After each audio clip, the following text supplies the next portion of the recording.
नमस्कार मित्रों, आपका स्वागत है सच्चा गुरुपथ चैनल पर। आज हम पढ़ रहे हैं परमहंस योगानंद जी की अमर कृति योगी कथा अमृत, ऑटोबायोग्राफी ऑफ अ योगी का अध्याय 10। इस अध्याय में योगानंद जी अपने गुरुदेव श्री युक्तेश्वर जी से गहन आध्यात्मिक शिक्षाएं प्राप्त करते हैं।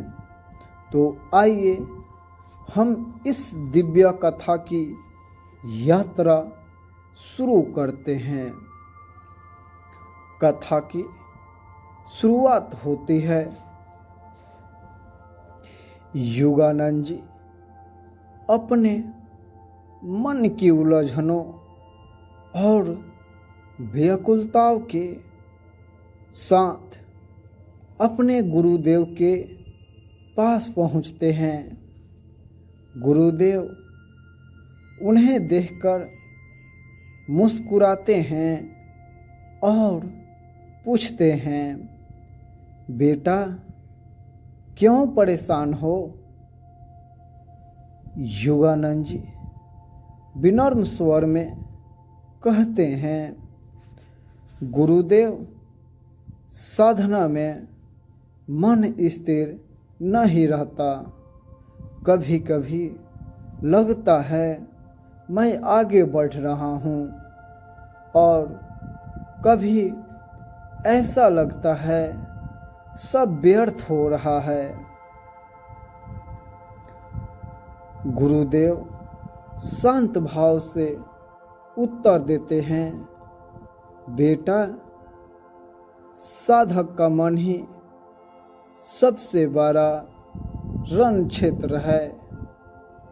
जब तक मन को वश में नहीं करोगे तब तक सच्ची साधना शुरू ही नहीं होती।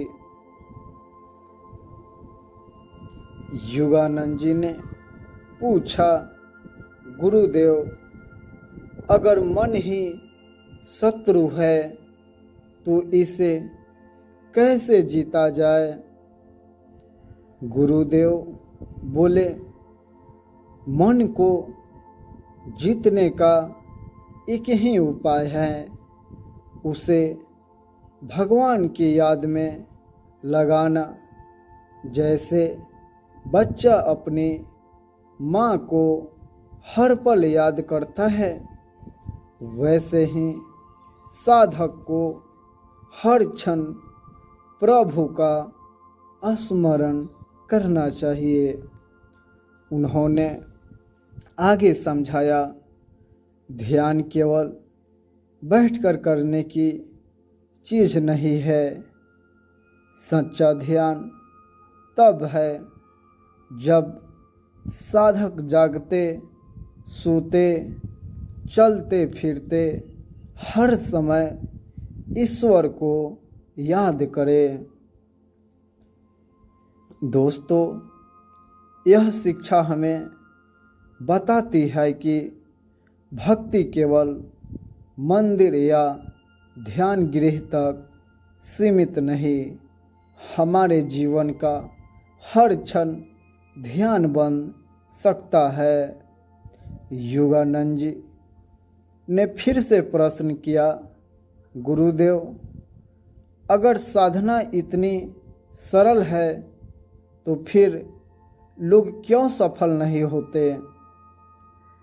गुरुदेव ने उत्तर दिया, बाधाएं दो प्रकार की होती है, बाहरी और भीतरी।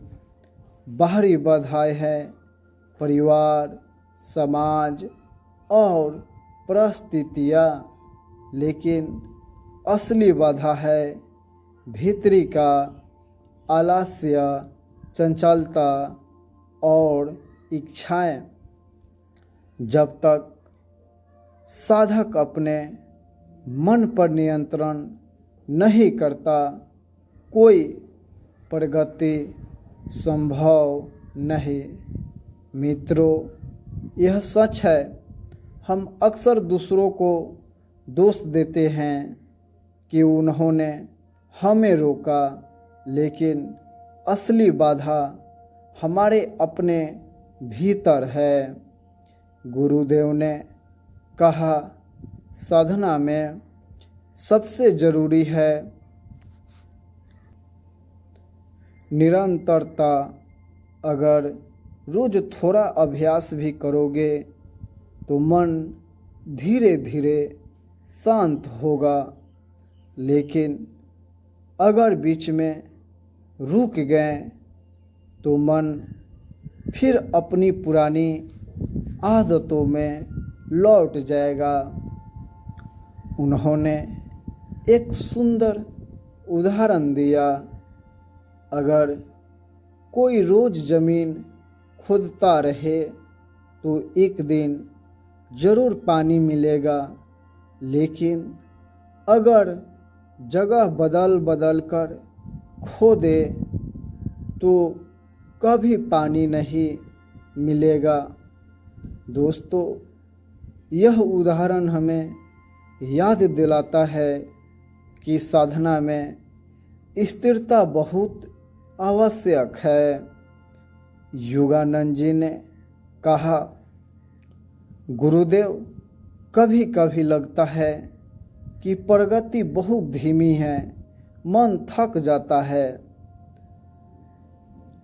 गुरुदेव ने उत्तर दिया, हताश मत हो बेटा, साधना का फल हमेशा धीरे धीरे मिलता है। जैसे बीज बोने के बाद समय लगता है, वैसे ही साधना का भी फल धीरे धीरे प्रकट होता है। मित्रों, यह हमें सिखाता है कि धैर्य साधना का अनिवार्य अंग है। गुरुदेव ने आगे कहा, साधना में सबसे बड़ा बल आत्मसमर्पण है। जब साधक अपने प्रयास को ईश्वर के चरणों में अर्पित करता है, तभी उसे शांति और आनंद मिलता है। समर्पण का अर्थ यह नहीं कि प्रयास छोड़ दो, इसका अर्थ है कि पूरा प्रयास करो, लेकिन परिणाम की चिंता ईश्वर पर छोड़ दो। दोस्तों, जीवन का हर संघर्ष सरल हो सकता है अगर हम परिणाम को ईश्वर को अर्पित कर दे। योगानंद जी चुपचाप सुनते रहे। गुरुदेव ने आगे कहा, याद रखो बेटा, साधक का सबसे बड़ा शत्रु अहंकार है। जब तक अहंकार रहेगा तब तक साधना अधूरी रहेगी। समर्पण का अर्थ ही है अहंकार को मिटा देना। मित्रों, यही कारण है कि गुरु शिष्य परंपरा में नम्रता को सबसे ऊंचा स्थान दिया गया है।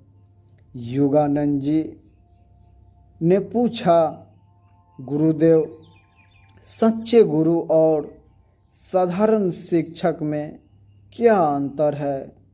गुरुदेव ने उत्तर दिया, शिक्षक केवल ज्ञान देता है, लेकिन गुरु शिष्य के जीवन को बदल देता है।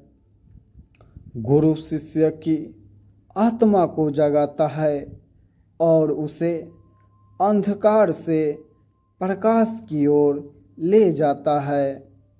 दोस्तों, गुरु का महत्व केवल पुस्तकीय ज्ञान में नहीं, बल्कि आत्मा को जागृत करने में है। गुरुदेव ने आगे कहा, शिष्य का कर्तव्य है कि वह गुरु की शिक्षा को अपने जीवन में उतारे। सिर्फ सुनना ही काफ़ी नहीं है। जब शिष्य अभ्यास और अनुभव से गुरु के वचनों की सच्चाई देखता है, तभी उसका विश्वास दृढ़ होता है। मित्रों, यह शिक्षा हमें बताती है कि केवल सुनकर कोई लाभ नहीं, आचरण ही साधना की असली कसौटी है। योगानंद जी ने अनुभव साझा किया, जब मैंने गुरु की शिक्षाओं को अपने जीवन में उतारा तो मन में गहरी शांति आने लगी। गुरुदेव के शब्द अब केवल बातें नहीं रहे, वे मेरे अनुभव का हिस्सा बन गए। दोस्तों, यही है सच्चे गुरु का चमत्कार। वह केवल सिखाते नहीं, बल्कि शिष्य को जीना सिखाते हैं। गुरुदेव ने कहा, बेटा याद रखो, साधना का असली शत्रु तुम्हारा अपना मन है। बाहरी कठिनाइयाँ तो केवल बहाने हैं। जिसने मन को जीत लिया उसके लिए कोई बाधा नहीं रहती। मित्रों, यह पन्ना हमें याद दिलाता है कि हमें अपने ही मन से लड़ना है।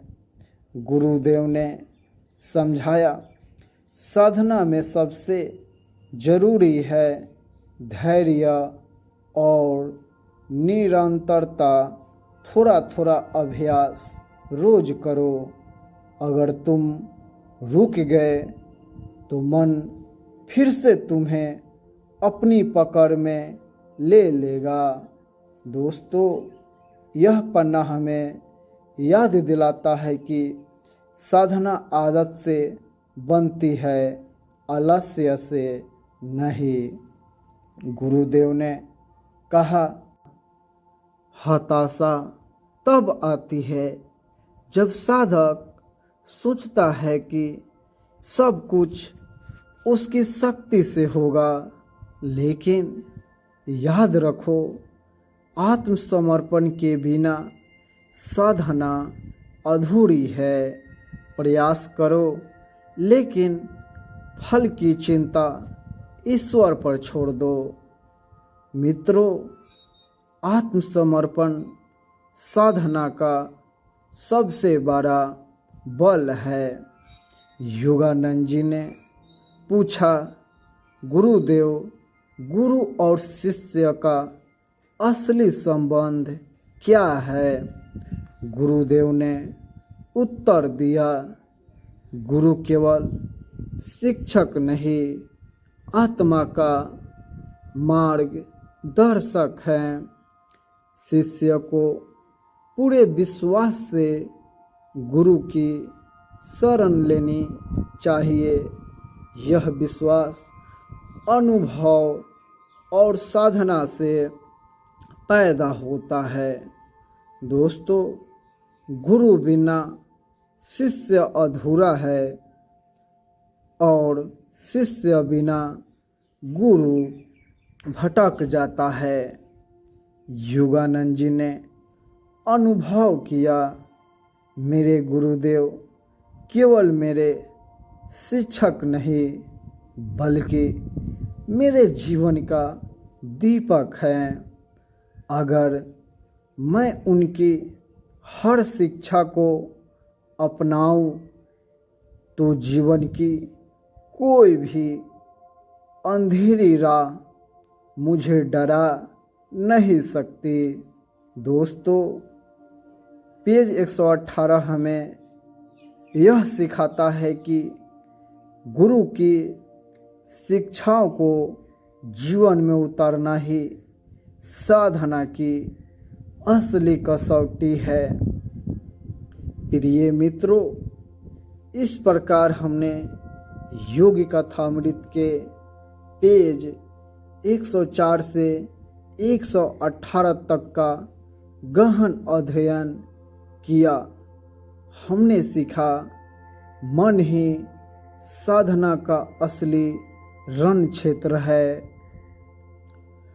निरंतर अभ्यास और आत्मसमर्पण से ही सफलता मिलती है और सबसे महत्वपूर्ण गुरु और शिष्य का संबंध ही साधना की आत्मा है।